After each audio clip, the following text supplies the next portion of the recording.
"Can you pretend you're not with me tonight?" she asked while fixing her makeup. I said, "Okay," and drove her to the party, dropped her off, went home, packed my things, and moved out. She called at midnight asking for a ride. I said, "Still pretending," and hung up. I know how the title sounds. It sounds petty. It sounds like a knee-jerk reaction to a single bad night. But anyone who has been in a relationship with a social climber knows that the end is never about one sentence. It's about the 1,000 sentences before it that you ignored because you wanted to believe they loved you. The sentence she said in the car was just the receipt. I'd already bought the product. Let me set the stage. I'm 29. I work as a supply chain analyst for a healthcare company in Nashville. It's profitable, stable, pulling in $75,000 annually, and to my ex-girlfriend Haley, incredibly boring. Haley describes herself as a lifestyle curator, which is Instagram code for unemployed with expensive taste and 8,500 followers who think her life is aspirational. For 18 months, I'd been covering our $2,400 monthly expenses while she contributed maybe $500 on good months. The Bine's $1,800 apartment in Music Row, the 180 utilities, groceries, streaming services, her Uber rides to networking brunches. It all came out of my paycheck. My 401k contributions dropped from 15% to the company minimum of 3%. The $25,000 house down payment I'd been saving for got redirected to funding her content creation lifestyle. In exchange, I was allowed to exist in the background of her curated life, a useful prop that kept the lights on while she waited for her real life to start. The night it ended, we were heading to a launch party for a boutique marketing agency downtown. This was the big leagues for her: verified influencers, local celebrities, and crucially, a few venture capital guys she was desperate to impress. She had spent 3 hours getting ready, posting Instagram stories of her getting ready process. She looked incredible. Black off-shoulder dress, perfect contouring, the kind of look that generated the engagement she craved. But the energy in my Honda Civic was off. Usually I'd be driving with one hand, holding hers with the other.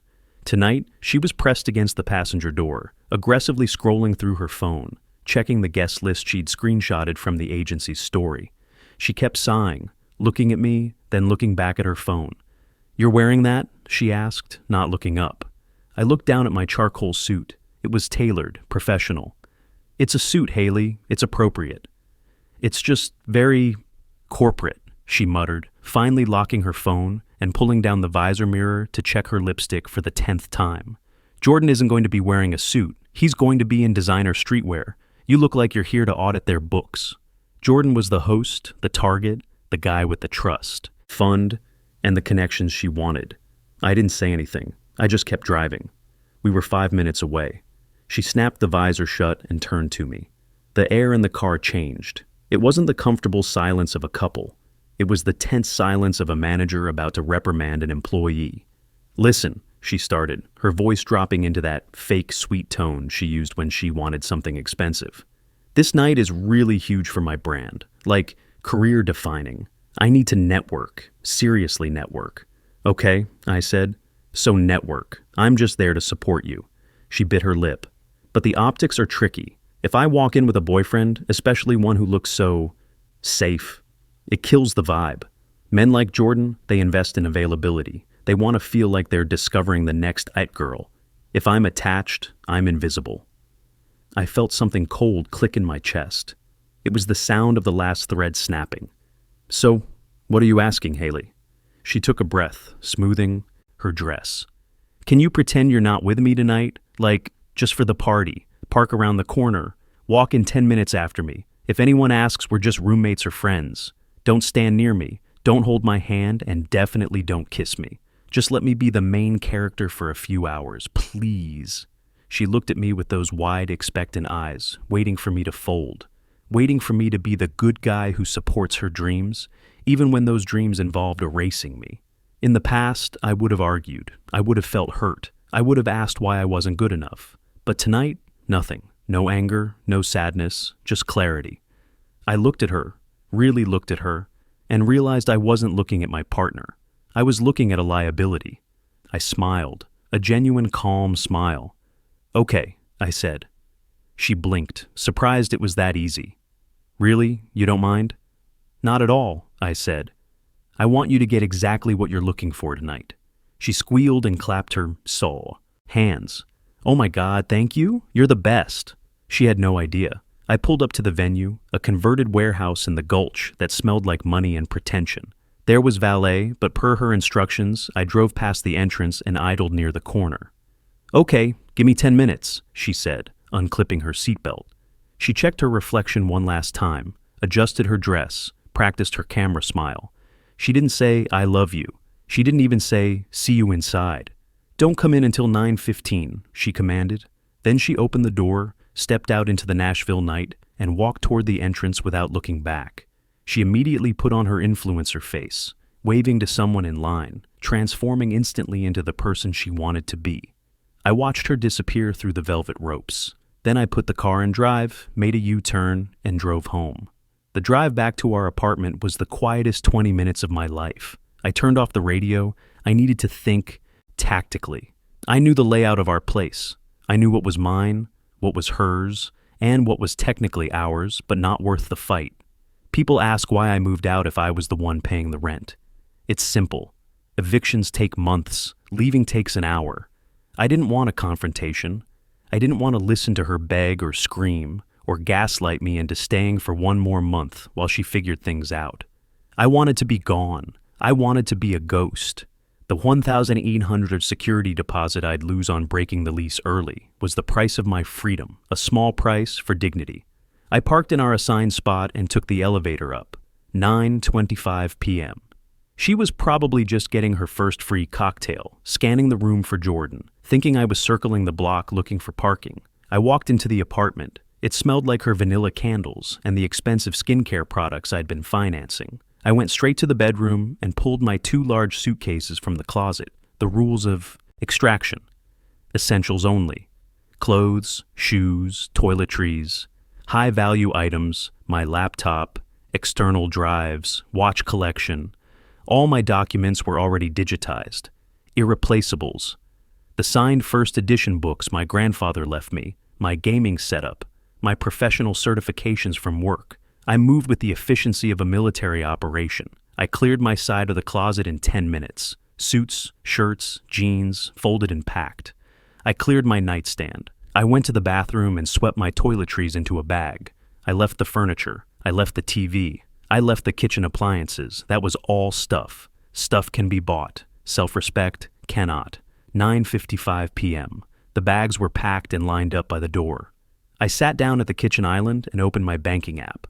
We had a joint account for household expenses, mostly her using it for Sephora runs and content creation meals that were actually just expensive brunches. Balance, $1,240. I transferred exactly $620 back to my personal savings. I left her share. I wasn't stealing, I was settling up. Then I removed my credit card from her Uber account, her Amazon account, and the food delivery apps she'd logged into my phone. I canceled her authorized user status on my credit cards.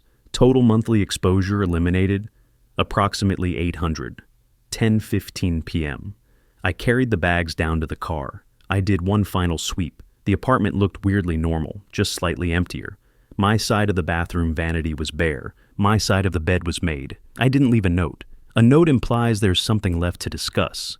A note implies I wanted her to know why. I didn't need her to understand. The beauty of her request, pretend you're not with me, was that it gave me permission to make it reality.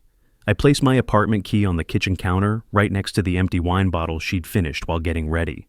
I walked out, heard the lock click behind me, and drove to the Hampton Inn downtown. I checked into a room for $140 per night, ordered a bourbon from room service, and sat by the window looking out at the Broadway Strip. I checked the time, 10:45 p.m. She probably hadn't even noticed I wasn't there yet. She was too busy pretending, but the night was young and consequences were just getting started. I was on my second glass of Maker's Mark when my phone lit up. It was 12:42 a.m. I was sitting in the hotel room chair overlooking the neon chaos of Broadway. The silence in the room was luxurious. No reality TV blaring in the background. No complaints about how dead her engagement was lately. No passive-aggressive sighs about my boring job. Just peace. My phone had been buzzing intermittently since 11:00 p.m. Texts asking where I was, why I wasn't answering, and finally where the car was parked. I hadn't looked at any of them. I simply watched the screen light up and fade like a lighthouse warning ships away from a wreck I was no longer on. But at 12:42 a.m., the phone rang. It wasn't a text anymore. It was a call. I let it ring 3 times. I took a slow sip of bourbon. Then I swiped green and put it on speaker. "Where the hell are you?" Haley's voice was a mixture of slur and shriek. I could hear wind and traffic noise. She was outside. "Hello, Haley," I said, calm, professional, like I was taking a customer service call. "Don't, hello, Haley me," she screamed. "I've been standing outside for 20 minutes. The valet said the car isn't here. Did you move it?" "I told you to wait around the corner." "I didn't move it," I said. I left. Silence on the line, just the sound of wind and distant Broadway music. You left?" Her voice dropped an octave, shifting from anger to confusion. "What do you mean you left? You went to get gas?" "No, I went home." "You went home." The panic was setting in now. "Why would you go home? You have the car. How am I supposed to get back? My phone is on 4% and surge pricing is like $60. "Take an Uber," I suggested. "I can't," she snapped. "I told you, my phone is dying and I don't have $60 for surge. Just come pick me up. Hurry up, I'm freezing." There was no please, no apology, just the demand for services rendered. "So," I asked, swirling the ice in my glass, "how was the networking? Did you close the deal with Jordan?" I heard her sniffle. "Don't be a dick. Jordan is whatever. He's fake. He left with some 19-year-old TikTok girl an hour ago. The whole party was lame. I just want to go home. Come get me." There it was. Plan A had failed. The upgrade hadn't worked out. The rich guy saw through the facade or found a newer, shinier toy. Now that the fantasy was over, she needed the safety net back. She needed the reliable backup to drive her home so she could complain about how unfair the world was. "I can't pick you up, Haley," I said. "Why not? Are you drunk?" "No," I said, leaning back in the chair. "I'm just following your instructions." "What instructions? What are you talking about?" "In the car," I said. "You asked me to pretend I wasn't with you tonight. You said it was important for your brand. You wanted to be single. You wanted to be independent." "Oh my God," she groaned, the frustration peaking. "I meant for the party, you idiot. The party is over. You can stop pretending now." I looked out at the city lights below. Thousands of people living their lives, making real connections, building actual relationships based on mutual respect. "That's the thing, Haley," I said softly. "I'm not pretending anymore. I'm actually not with you." "Stop joking," she warned, though her voice wavered. "It's not funny. Come get me." "I'm not joking.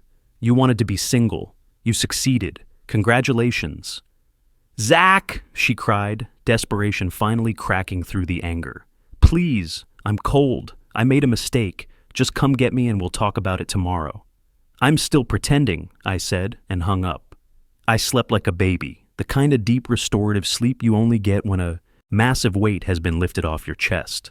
I woke up at 8:01 a.m. to a notification center that looked like a war zone. 52 missed calls from Haley, 8 missed calls from Kelly, Haley's best friend, 91 text messages. I ordered room service, eggs Benedict and coffee, and scrolled through the timeline of destruction while I ate. It was a fascinating case study in the 5 stages of grief. 1 a.m., denial, pick up the phone, stop playing games. I'm in an Uber and it cost me $67. You're paying for this. 1:45 a.m., anger. Where are your things? Why is the closet empty? Did we get robbed? Where's your PlayStation? 2:15 a.m., bargaining. Zach, please call me. I'm scared. Why is your key on the counter? Did I do something wrong? We can talk about this. 3:30 a.m., depression.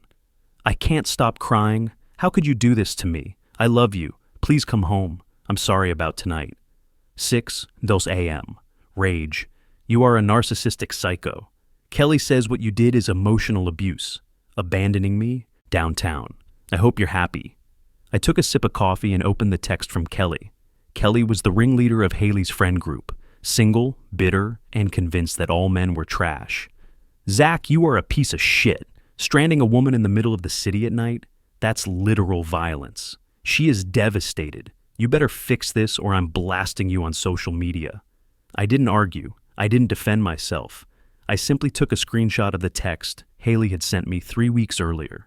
Can you cover rent this month? I had to buy that ring light for better content lighting, so I'm a little short. Then I replied to Kelly. She asked me to pretend we weren't together. I respected her wishes. Also, since you're so concerned about her welfare, the rent is due on the 1st. It's in her name now. Make sure she's covered. Then came the logistics. Around 10:00 a.m., my phone buzzed with an email from our apartment complex, an automated notification that a rent payment was past due. I logged into the portal and confirmed my bank account had been removed as a payment method the night before. Then I logged into the shared utility accounts, power, internet, cable, all in my name. I didn't turn them off immediately. That would be unnecessarily cruel. But I scheduled a transfer of service to her name with a 48-hour deadline. She had 2 days to get her financial house in order or learn to live by candlelight. At noon, I finally saw the social media fallout. Haley had posted a long, text-heavy Instagram story. White text on a black background. I usually don't post personal stuff, but last night was the scariest night of my life. Abandoned downtown by the person I trusted most. Blindsided, heartbroken. It's crazy how you think you know someone. Survivor. Or betrayal. Best chance. Men ain't shit. It was a good spin. She was playing the victim perfectly. The comments were flooding in with support. Men are trash. You deserve better, queen. Stay strong, beautiful. I felt a flash of irritation, but then I scrolled to the next story in my feed. It was from the marketing agency that threw the party. A recap reel. And there, in the background of a clip showing the DJ, was Haley. She was leaning in close to Jordan, laughing too hard, touching his arm. Jordan looked bored. He was looking over her head, scanning the room. In the next clip, Jordan was leaving with a stunning brunette who was definitely not Haley. I didn't need to counter her narrative. The truth was, nobody cared about her breakup drama as much as she thought they did. 2 days later, the real fallout hit. I received an email from Haley. She was blocked on text and calls, so she had to go formal. Subject, urgent, please read. Zach, I don't know where you are. I'm sorry about the party. I was stressed. I didn't mean it. But you have to pay the rent. The leasing office says it's overdue and they're starting eviction proceedings. I don't have 1-800. You know I don't have it. If we don't pay, they're going to evict me. Please just cover this month and we can figure out a payment plan. I read it twice. This was the woman who had told me I looked too corporate, who had asked me to erase myself from her life for better optics, who thought she was destined for a life of luxury funded by men with trust funds.